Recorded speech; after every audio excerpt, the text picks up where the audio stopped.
that was effectively classified. Because then you run into that added set of problems, not simply who owns the material, but the actual content. The Truth on Tap with host Kevin Kierstead.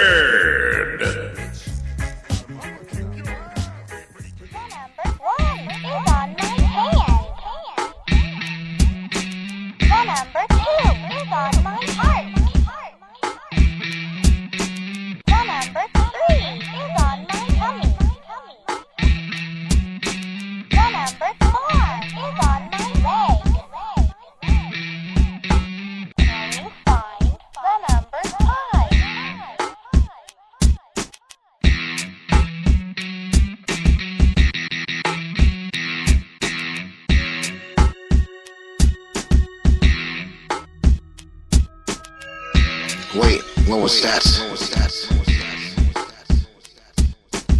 The only reason she agreed to see Luscious Lucius the hypnotist was because as a child she was intrigued by the hocus-pocus act of hypnotism and wanted to witness it as a mature adult. She and her friends had spent nearly an hour debating whether or not hypnotism was real, and then who would volunteer to participate in the show. Evie was feeling particularly adventurous and said she'd give it a go. Her skepticism for the whole thing made it an easy decision.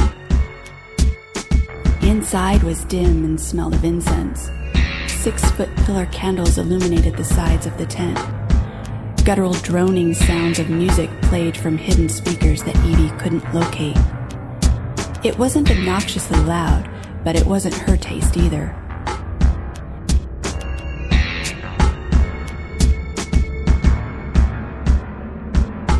This kind of chest-pounding music always sounded like noise was just vomiting from the speakers.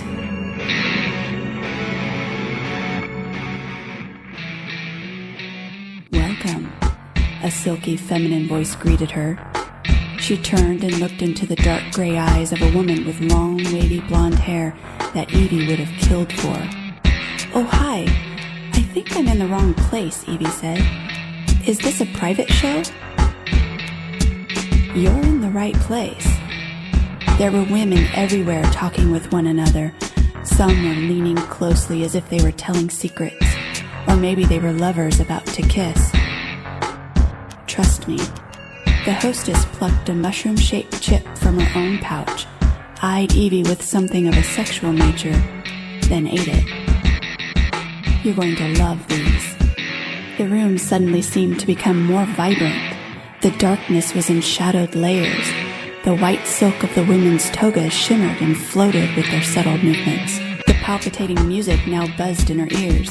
She tried to shake the confusion away, but it remained. "Is this a lesbian show?" "It's nice to sort of let loose, you know?" Having such a beautiful woman think she was attractive made her feel good, valuable. Too bad Adam didn't look at her with the same fervor. Her head was spinning a little. That was weird. She didn't taste alcohol in the tea. Suddenly, she didn't think those chips were just chips. "But why don't I have a pair of wings like all the other women?" she asked. The hostess, with a sly, sexy smile, said, "Oh, you'll have to earn those." "Agreed," a masculine voice said. Her head swam as she turned. She couldn't see a man anywhere. "Who was that?" she asked. "That was Lucius," the hostess said. "Would you like to meet him?" There was now a man sitting in the chair with his chin on a single finger looking directly at Evie. His other hand was squeezing the breast of a woman. The top of her toga had been pulled to the side. She was on her knees. Her face was down, covered by both of her own hands.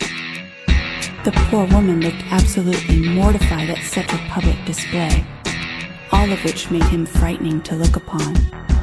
He slowly walked towards her. It must have been a trick of the light, because as he came nearer, his hair became brown and then almost black.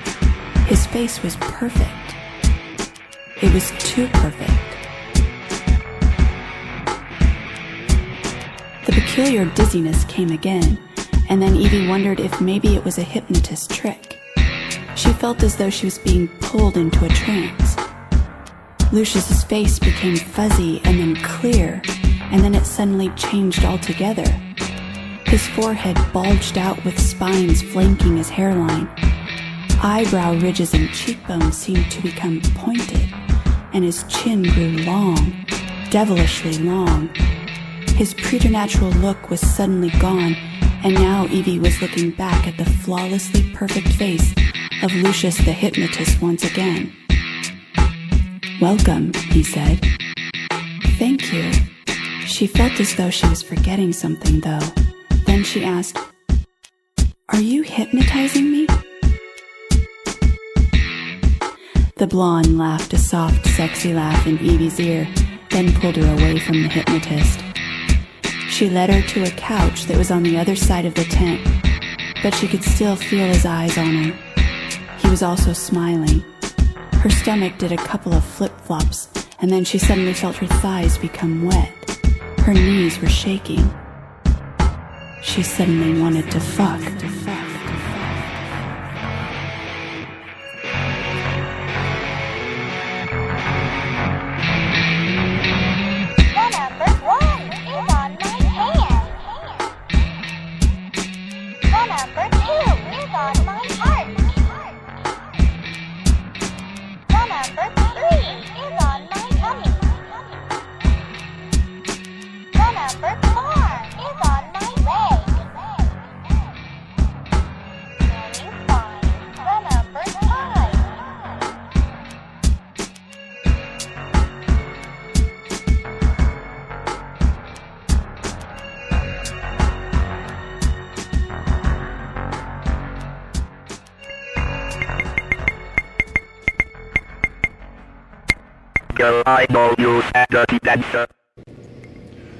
Alright, I don't know what this fucking madness is.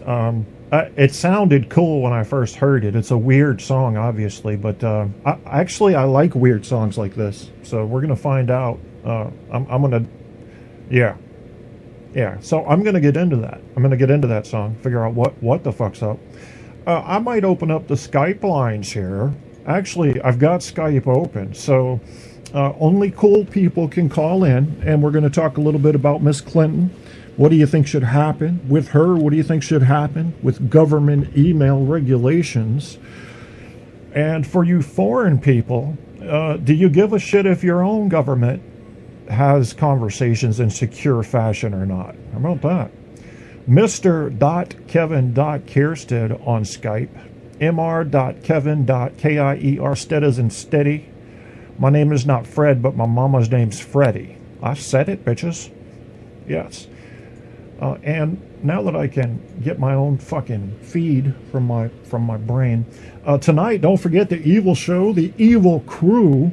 It's Guy, it's Louie, it's Peter Bahoy, it's Debbie, and it's yours truly. And we're going to be doing all kinds of fuckery-like things. You've heard of cutlery, right? Cutlery is used to cut. What do you suppose fuckery is used for? It's for great fuckery and fuckery-like things. And there's a fucktopia going on and fucktardia, and there's a lot of fucking fucky going on. I know that. Just like the girl said in the song, I guess someone's getting hypnotized and then wants to have sex. It sounds very interesting. I don't know if you guys remember, but back in like the mid 80s, there was a song that came out that basically it was very on the edge. It had sex in it with like a girl and an alien, and it was like Earth Girls Are Easy. Yeah, it was. Ooh, that was some edgy shit there. Sex. It's kind of boring to me now. I don't know. Once you reach a certain age, it's almost just a what? It's almost just a perfunctory. I don't know if my fiance can hear what I'm saying or not, but I think she just laughed. It's more of a perfunctory motion that's gone through in your mind for breeding purposes. It's just, when you get older, in my opinion, you look at sex more like you would look at sex between two llamas. It's just part of nature, rather than, hoo, ha, oh, look at that. Look at that. Andrew going to Thailand to get some of that. Yeah, why wouldn't he? I would. I'm thinking about it.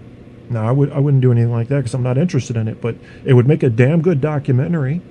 fucking in Thailand. Yeah.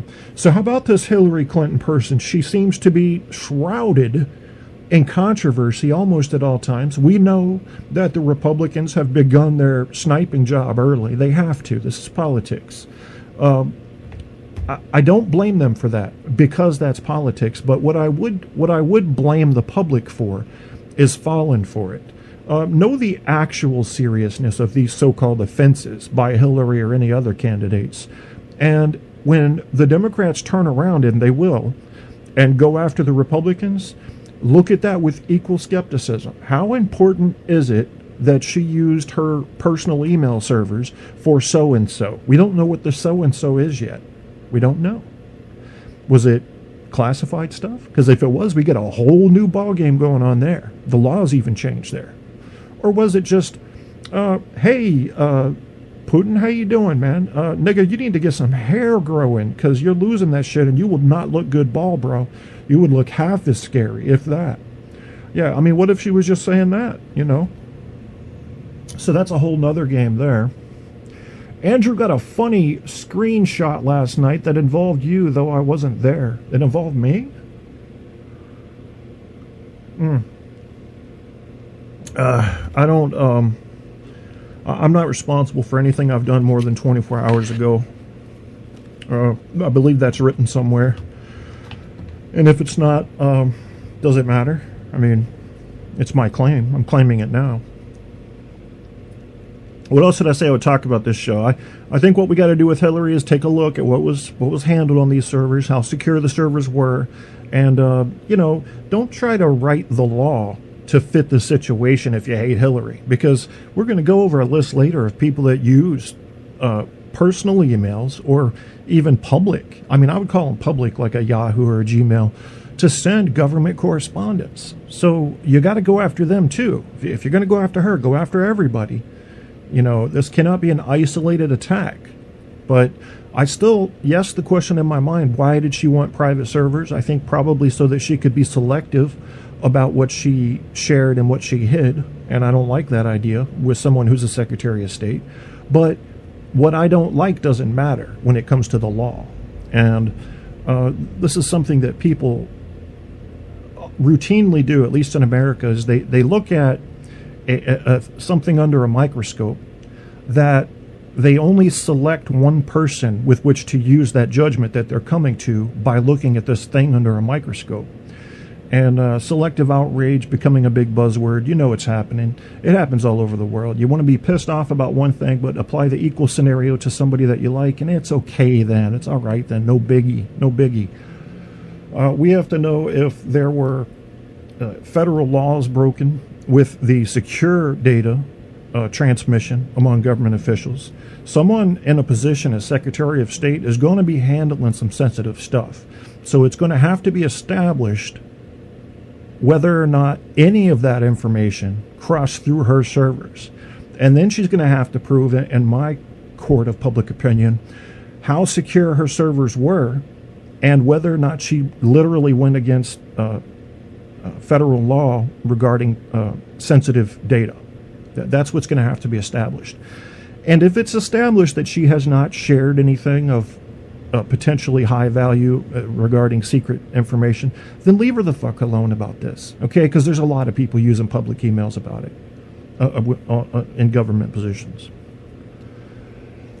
What else did I say we were going to talk about? I wanted to talk a little bit more about this, the law as it applies to her offense, if you will. And here's one thing. There's an article that came out, and I'm reading this off the Daily Banter. I don't know what the angle is of this publication, but it says here, and this is a lawyer talking, it says it's a very difficult to conceive of a scenario short of nuclear winter where an agency would be justified in allowing its cabinet-level head officer to solely use private email communications channel for the conduct of government business. And that's Jason Barron, lawyer at Drinker, Biddle, and Reith. Oh, my God. I mean, how can they even take themselves seriously? Who's a former director of litigation, National Archives, and the Records Administration. The new law, of course, is that if you do use your private email, which I'm sure will change because now that there's so much spotlight on it, Government employees are going to be forbidden from using private email for anything. You know that's what's coming. But it's not there yet.